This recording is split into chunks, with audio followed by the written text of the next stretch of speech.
인생에서나 러닝하는 데 있어서 목표가 있으신가요? 있다면 그 목표 잘 이루고 계신가요? 저도 거창한 목표가 있는데 아이러니하게도 이 거창한 목표가 저를 잡아먹고 있다는 걸 깨닫게 됐어요. 안녕하세요. 저는 17년 동안 달려왔고 지금은 사업체 2개를 운영하고 있는 사장입니다. 저도 인생의 목표가 있고 이걸 이루기 위해 사업체 2개도 운영하고 이에 뒷받침할 수 있는 원동력과 체력도 기르기 위해서 러닝도 나름 목표를 가지고 뛰고 있습니다.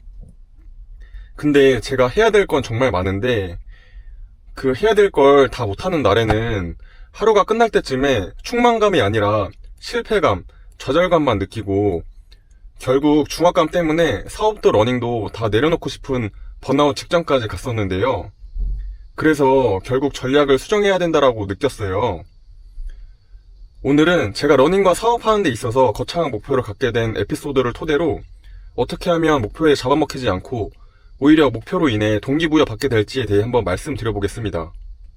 일단 제 러닝의 목표는 철인 3종 경기 하프 코스를 완주하는 게 목표입니다.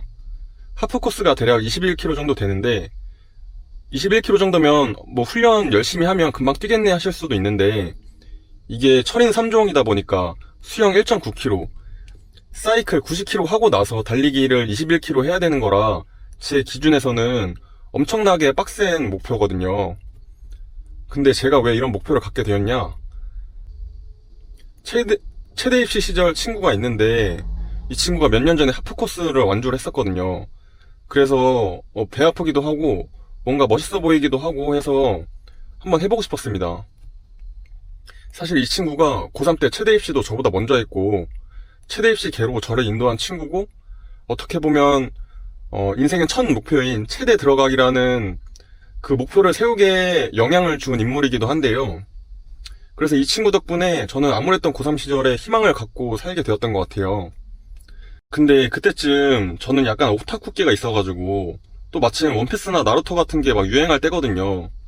그래서 원피스랑 나루토 보는 걸 너무 좋아했고 거의 막 빠져서 볼 정도로 보면서 나는 막 루피나 나루토처럼 뭔가 대단한 걸 이루는 사람이 될 거야 라는 믿음을 가지고 막 저를 막 세뇌시키면서 살던 시절이거든요. 근데 그게 사실상 세뇌가 아니라 거의 망상이었던 거죠.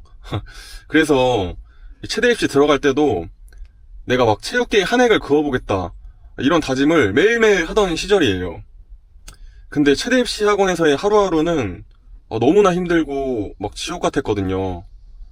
그래서 한 획을 긋는 사람은커녕 하루하루 버티는 것조차도 힘들었거든요. 저보다 팔다리 길고 운동 잘하는 애들 사이에서 비교 당하면서 마음에 스트레치만 생기고 그 시절에는 제 자신이 항상 부족해 보였고 그런 생각 자체가 또 저를 되게 힘들게 했던 것 같습니다. 근데 결국 제가 좋은 네임밸류의 체대를 들어가긴 했는데 그 행복은 잠시 잠깐이었고 과정이 너무 힘들고 고달팠어서 그 후에는 운동도 쳐다보기 싫더라고요. 그러니까 운동을 즐기는 즐거움을 잃어버리게 된 거죠. 그리고 지금도 목표가 하프코스를 완주하는 건데 근데 그 다짐을 사실 3년 전부터 했거든요. 근데 3년 전부터 지금까지 계속 뭐 사업하느랴 뭐 하느랴 핑계가 많고 몸 관리조차 제대로 안 되고 있는 상황이라 지금은 3km만 뛰어도 헉헉대고 종아리가 경직되는데 근데 또 21km를 완주해야 된다라고 생각을 하니까 너무 거창하게 느껴지고 그에 비해서 너무 못 뛰니까 러닝이 재미없어지더라고요. 그래서 거창한 목표가 저를 잡아먹고 있다라는 게 느껴지면서 근데 이 부분이 재밌게도 사업에서도 똑같이 적용되는 것 같더라고요. 옛날에 제가 사업 공부를 하면서 피터 틸의 제로 투 원이란 책을 읽었었는데 이게 독점에 관한 내용이에요. 사업하시는 분들은 다 아실 건데 사업하는 분들은 내가 어떤 카테고리에서 독점을 한번 해보고 싶다 또는 누구나 넘볼 수 없는 내 영역을 만들어보고 싶어 할 거다라는 마음이 있으실 거예요. 이거 읽으면서 되게 감명 깊었고 또 공감도 되면서도 근데 저는 반감도 조금 들더라고요. 왜냐면은 피터 틸 이 사람은 자기가 독점을 해봤으니까 당연히 독점이 좋으니까 독점을 해야 된다고 얘기할 수 있는 거 아닌가?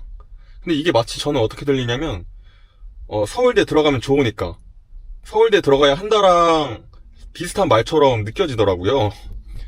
근데 어디 서울대 들어가는 거랑 독점하는 게 쉽냐고요. 쉽지 않잖아요. 사업해보신 분들은 다 알 거예요. 경쟁이 너무 치열해서 독점이 쉽지가 않다라는 걸요. 그리고 또 저는 이제 뭐 여러 자기계발 서적 읽으면서 꿈과 목표를 크게 잡으라는 말을 너무 많이 들어왔어요. 근데 이런 류의 책을 읽고 나면 가슴 한구석에서부터 뭔가 찡한 감정이 들면서 그 순간만큼은 내가 뭐라도 이룬 사람처럼 느껴지거든요. 그래서 저도 몇 년 전에 그런 막 뽕을 느끼면서 갑자기 막 원대한 목표를 생각하고 적어보기 시작하고 큰 다짐을 하면서 사업을 좀 크게 벌려본 적이 있었습니다. 저는 이제 스포츠 용품을 좋아하다 보니까 스포츠 브랜드를 하나씩 모아서 나중에 데카르트 같은 스포츠 브랜드를 한번 출시를 해보자 라는 생각으로 스포츠 브랜드 판권을 하나씩 따와서 그 제품들을 사입을 해서 판매해본 경험이 있거든요. 근데 온라인 판매라는 게 생각보다 할 게 너무나 많고 소싱, 마케팅, 판매, 포장, 고객관리, 거래처 관리 뭐 정말 할 게 너무나 많은데 본업인 청소회사까지 운영을 해야 되잖아요. 그래서 아침부터 저녁까지 정말 온종일 일만 했고 하루 종일 일만 해도 일이 끝나지가 않더라고요. 또 사업이란 게 언제 궤도에 오르고 만족할 만한 매출이 나올지도 모르는데 정말 숨쉴 구멍도 없이 전력투구로 사는데도 원하는 결과가 당장 나오지 않으니까 정말 죽겠더라고요. 내가 이렇게 하루를 열심히 살아도 원하는 목표가 손에 닿지 않는 느낌이라고 해야 되나? 그 박탈감과 상실감이 정말 저를 힘들게 했었습니다. 그래서 이런 과정을 겪으면서 생각이 들었던 게 내가 나 자신을 너무 특별하게 보고 있었던 거 아닌가? 또 원대한 목표를 꼭 이뤄야만 되는 건가? 그렇지 않으면 실패한 인생인 건가? 라는 질문들을 던져보면서 깨달은 게 저는 원대한 목표를 이루는 특별한 삶을 살고 싶었던 것 같아요. 근데 왜 이런 삶을 살고 싶었는지를 생각을 해보니까 그 시작점이 좀 잘못됐다고 느꼈던 게 그 이유가 저는 남들보다 잘 나가고 싶어서 그런 특별한 삶을 살고 싶었던 것 같아요. 그래서 이런 깨달음을 좀 느낀 뒤로는 그런 거창한 목표는 좀 내려놓고 결과보다는 과정을 좀 즐겨보자라는 생각이 들었어요. 그래서 이제는 목표에 대한 기준이 바뀌었어요. 저는 이제 어떤 걸 체크하냐면 오늘 하루에 내 과업이 할만한가? 또 내가 하고 싶은 일인가? 또 이 일 하는 게 재밌는가를 체크를 해보고 달별로, 주별로, 하루별로 목표를 쪼개서 오늘 하루, 내 하루의 목표를 이루는 데 집중을 하고 노력해서 하루 목표를 달성하고 나서 충만감을 느껴보자라는 방식으로 바꾸니까 제가 정말 꼭 해야 되는 것들은 정말 꾸준하게 하게 되더라고요. 러닝도 마찬가지인데요. 요즘 족저근막염 때문에 발이 아파서 제대로 뛰기가 힘들거든요. 근데 그냥 포기하기보다는 10분만이라도 뛰어보자. 그리고 나가서 10분 뛰어오고 1km만이라도 180 케이던스에 맞춰서 한번 뛰어보자. 그러고 뛰러 나가고 옛날에 비해서 러닝 강도가 말도 안 되게 줄었는데 그래도 이 작은 목표를 달성하고 나면 하루를 마감할 때 묘한 충족감이 들더라고요. 근데 이 충족감이 제가 다음날 또 열심히 살아갈 원동력이 되게 해서 러닝도 사업도 꾸준하게 하게 되는 것 같아요.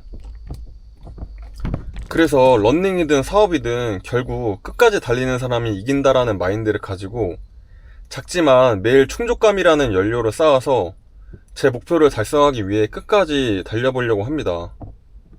여러분들도 거창한 목표 때문에 잡아먹히는 하루를 사시기보다는 매일 1km라도 달리시면서 충족감을 느껴보시고 매일매일이 쌓이는 행복한 하루를 러닝을 통해 만들어 가셨으면 좋겠습니다. 감사합니다.